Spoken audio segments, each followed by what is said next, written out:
Have you ever been ignored by someone who clearly desired you seconds earlier? Felt her gaze devouring your body with hunger, only to have that same look treat you as invisible minutes later? This isn't bad luck. This is the curse of the attractive man who doesn't understand the game. Looks can open doors, but if you don't know what to do once you walk through them, they'll close, and hard. That's the point most never see. What attracts in the beginning bores quickly after. And there's nothing more frustrating than being good enough to start the conversation, but not to finish the night. It's like watching someone begin a masterpiece and end it with a scribble. She doesn't lose interest because you're ugly. She loses interest because behind the appearance, there's no abyss. No risk. No standard. And if you don't understand that, you're being discarded for something that has nothing to do with your looks, but everything to do with what your communication really reveals. Are you trying to impress or to select? Friedrich Nietzsche said that what defines a man's value is not what he desires, but what he refuses. And this is where many fail. If she feels like it could have been anyone else in her place, the experience loses its magic and interest evaporates. Muscles, height, style. They don't matter if all you deliver is surface. Because when everything you offer is skin deep, she knows, this guy won't take me anywhere new. In the next few minutes, I'll show you why your looks are not enough and how to fix the 3 silent mistakes killing your seductive power before the kiss ever happens. This will hurt, but it will also set you free. She looks at you, smiles, tosses her hair. The room confirms it. Go for it, man. She's into you. And you go. You start a conversation, make her laugh, show her you're more than just a handsome face. But then, just when you think you've made a connection, she starts checking her phone. Then says she needs to use the bathroom, and never comes back. This scene is more common than you think, and you probably still believe it's just bad luck, or that she just wanted some attention. But the brutal truth is, she thought you were good looking. She just didn't think you were interesting. You might have everything lined up. Good looks, smooth conversation, even a well-tuned sense of humor. But if there's no tension, the magic dies, and it dies fast. What most men don't realize is that female interest doesn't fade because of lack of kindness. It fades because of lack of vibration between desire and doubt. As contradictory as it sounds, what keeps her emotionally hooked is the space between the touch and the kiss, between intention and uncertainty. Sexual tension is the most neglected terrain in seduction, and it's also the most powerful. Here's the paradox most don't get. The more you try to avoid discomfort, the more uncomfortable she feels. Because the absence of tension doesn't create safety, it creates coldness. In a society where everyone wants to seem nice, respectful, and polite, you end up falling into the trap of the HR guy, trustworthy, predictable, and absolutely forgettable. It's not the kiss that creates desire, it's the hesitation before it. The gaze held 1 second longer. The closeness that doesn't immediately turn into action. That limbo is where fascination is born. And why does this work? Because the human brain loves what isn't fully resolved. We're creatures hypnotized by gaps. Psychologist Kurt Lewin called it psychological tension fields. Anything stuck between beginning and resolution holds our attention. And sexual tension is the dramatization of that on an instinctive level. When you hold eye contact with a woman with a slight smirk, no rush, no need to speak, you're creating that field. And when well managed, that field becomes magnetic. But here comes the problem. Most men run from that moment. They try to break the silence with jokes, change the subject, look away, as if tension were a mistake, something uncomfortable to be eliminated. It's not. Tension is fertile ground for connection. It's where her imagination kicks in, where she's not quite sure what you'll do, but feels something might happen. And that's where the power lives. Eastern philosophy calls this Wu Wei, the art of not forcing. It's the space between impulse and action, where desire is felt, not declared. When you're comfortable with tension, she relaxes. When you show you can sit with the impulse without acting on it right away, you demonstrate control. And control, in any era, is irresistible. Let's bring this into daily life. Most dates are emotional resume exchanges, sitting across from each other, both trying to appear interesting, mature, and worthy. But that doesn't generate chemistry, that creates a job interview. The difference between a bland date and an unforgettable one lies in strategic proximity. Sitting side by side instead of across, using subtle touch while telling a story, physically reacting to what she says, putting your hand on hers in a moment of excitement. None of this is invasion, it's context creation. When done right, these gestures create micro-doses of intimacy. And each one of those doses breaks unconscious barriers. They transform "he's nice" into "I want him to kiss me." It's the difference between a guy who creates comfort and one who creates excitement. And this has nothing to do with forcing, it's about knowing how to dose. Like in jazz, the silence between notes is as important as the notes themselves. The moment you don't kiss is what makes the kiss desirable. And maybe this is the most uncomfortable lesson for many. Tension is awkward at first, yes, but like any powerful skill, it needs practice. You only get comfortable with discomfort by facing it, by starting to notice the moment she looks at you waiting for something, and you hold the gaze. When you let the touch on her arm last a second longer, when you answer with a mysterious smile instead of words. Well-managed tension turns you from interesting to unforgettable. Looks capture the eyes.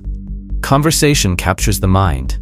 But tension captures the soul. And that's exactly why, if you don't master this art, you'll keep seeing women compliment you, laugh with you, and still vanish the next day, with no warning and no clear reason.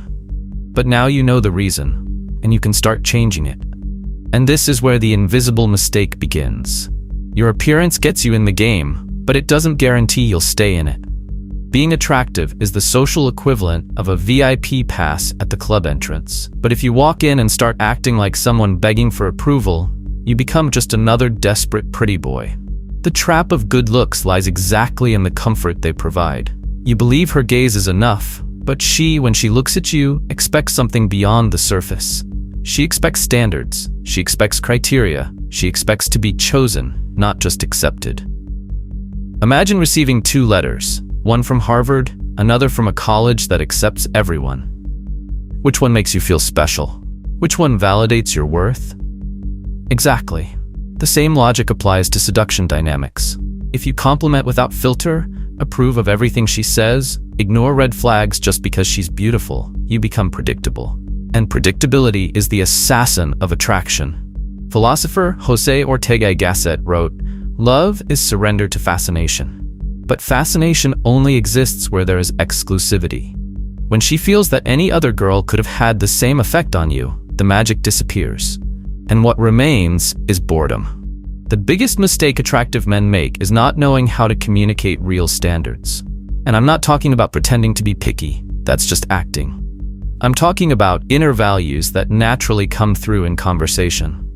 A woman picks up on this when you casually say, without arrogance, "Man, I can't be around people who treat waiters badly, it just kills the vibe for me."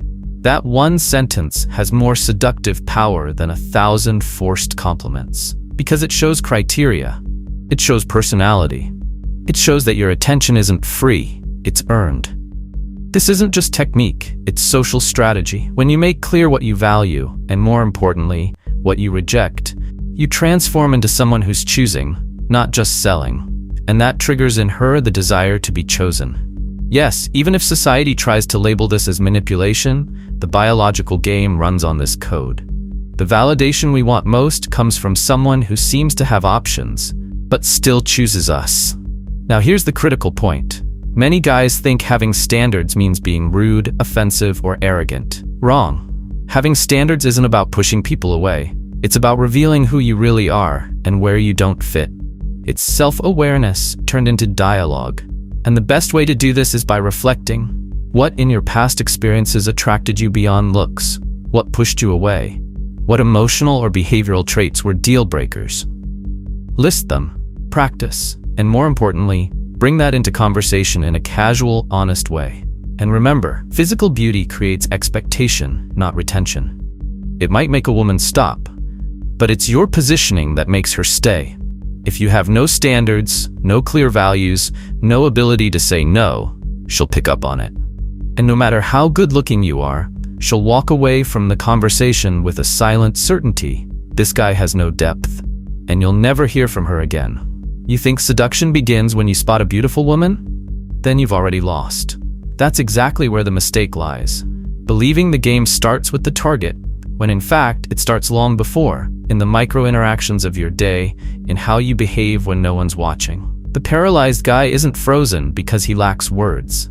He's frozen because he waits too long. He spends his entire day in neutral mode, conserving social energy, waiting for the right moment to activate his charm. And then, when he finally sees a woman he's attracted to, he tries to flip the switch and become Mr. Seduction out of nowhere. But by then, it's too late. And she senses it. This is the social sniper syndrome. The guy who doesn't talk to anyone, keeps a low profile in the room, but when he sees the ideal woman, tries to take the perfect shot. The problem? He didn't train, he didn't warm up. And the human brain, in moments of social stress, doesn't access technique, it accesses habit. If you don't flirt with the world, you don't build fluency. If you don't practice connection with those around you, you'll stumble exactly when you most need to be smooth. Seduction isn't a performance. It's an extension of who you are day to day. That's why the most magnetic guys aren't the ones with the best lines. They're the ones constantly in a state of social presence. They're friendly with the barista, joke with the doorman, charm the 70-year-old neighbor. Not because they want anything in return, but because they live in vibe. And when the ideal woman shows up, they don't need to shift into seduction mode, because they're already there. Here's the cruel contradiction. The more you focus only on the moment of flirting, the more artificial and insecure you seem. And the more you flirt with life, the more naturally seductive you become. That's invisible training. It's social capital accumulated. It's you becoming magnetic simply by constantly being attuned to your environment. Women feel that.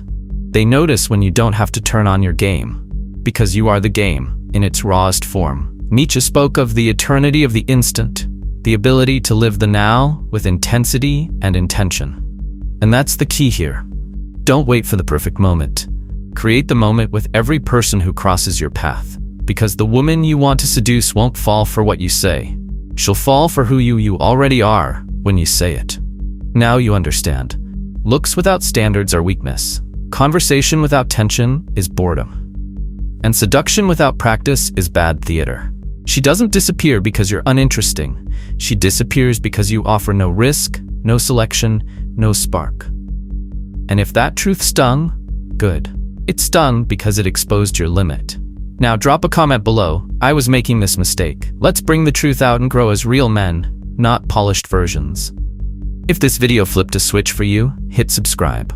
Because in the next one, we're taking your seduction game to a level most men aren't even prepared to handle.